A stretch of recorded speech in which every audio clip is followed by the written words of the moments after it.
जड़ चेतन में व्यापक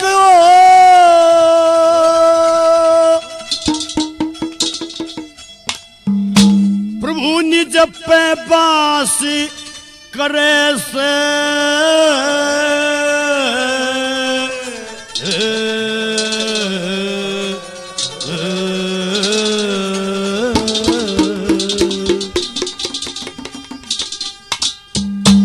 कभी आता है कभी जाता है प्रभु क्या तलाश करे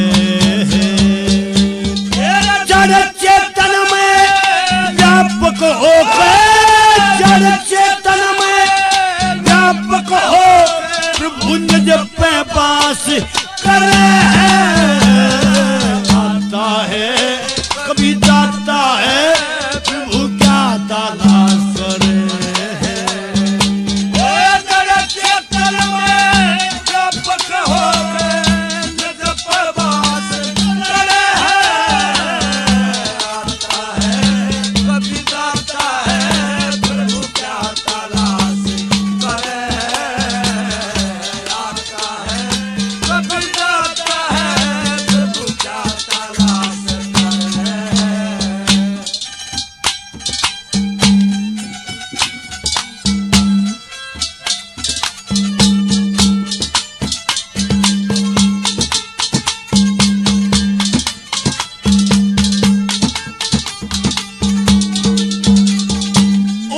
कभी पानी में सरदर है कभी पानी में सरदर है कभी अग्नि में ताता है कभी खसबोई में मगन रहे कभी अनफल धन खाता है कभी सड़क सामने जायर हो कभी बाहर चला जाता है कभी जन्म लेते कभी नष्ट हेते कभी रोव कभी गाता है कभी जन्म लेते कभी नष्ट हेते कभी रोव कभी गाता है ओए कभी असुरों से करे लड़ाई कभी असुरों से करे लड़ाई कभी ब्रज में राज करे आता है कभी जाता है प्रभु क्या तलाश करे जड़ चेतन में व्यापक होकर निज पे वास करे आता है कभी जाता है प्रभु क्या तलाश करे आता है कभी जाता है प्रभु क्या तलाश करे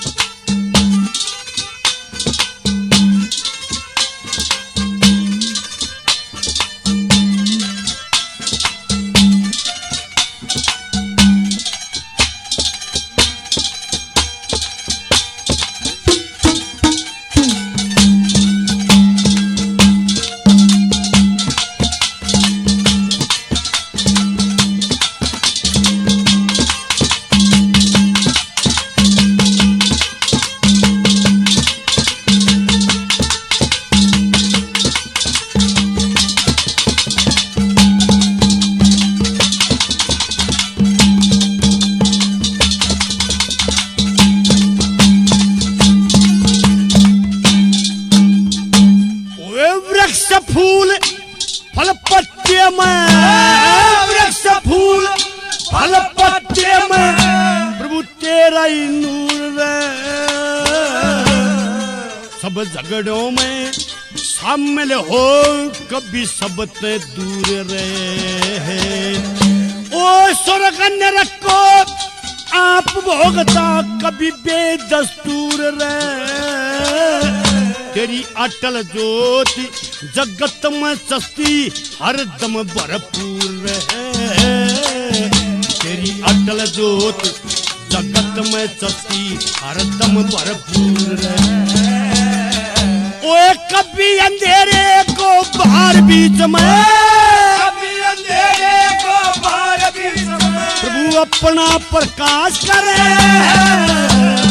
आता है कभी जाता है, वो जड़ चेतन में व्यापक होके निज प्रवास करे। आता है कभी जाता है, प्रभु क्या तलाश करे। आता है कभी जाता है, प्रभु क्या तलाश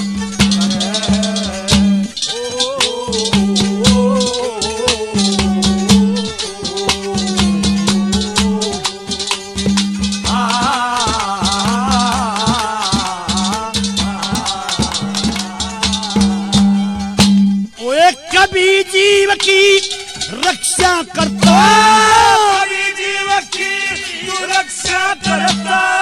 कभी जीव का बैरी, कभी जीव मिला के करे मोहब्बत गहरी। ओए कभी अमी जल छीटा देता और कभी डसनिया जहरी। नहीं भेद नारद ने पाया, अटल लहर है लहरी। नारद ने पाया तो अटल लहर है लहरी। ओए कभी बनावे कभी मिटावे, कभी बनावे और कभी मिटावे। प्रभु क्या अभ्यास करे। आता है कभी जाता है, प्रभु क्या तलाश। वो जड़ चेतन में व्यापक होके निज प्रवास करे। आता है कभी जाता है, प्रभु क्या तलाश करे। आता है कभी जाता है, प्रभु क्या तलाश करे।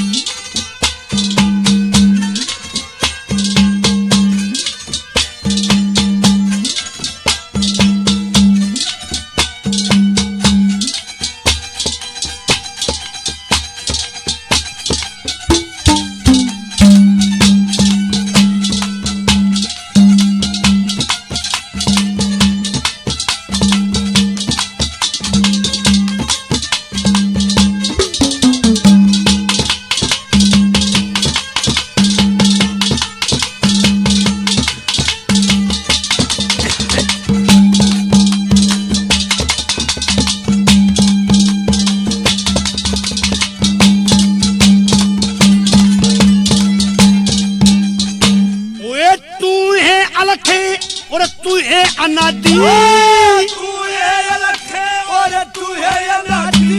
ये तू है ब्रह्म और माया, सीता शक्ति सावतरी तू ही घट घट में दर्शाया। ओए तू है पहाड़ तू ही समुंदर, तू ही वृक्ष और तू ही छाया। तू ही हाड मांस और सांस सांस में पाया। तू ही हाड मांस और सांस सांस में जा देखा वहीं पाया। ओए लक्ष्मी चंद पे दया करो, लक्ष्मी चंद पे दया करो। और जी थड़ा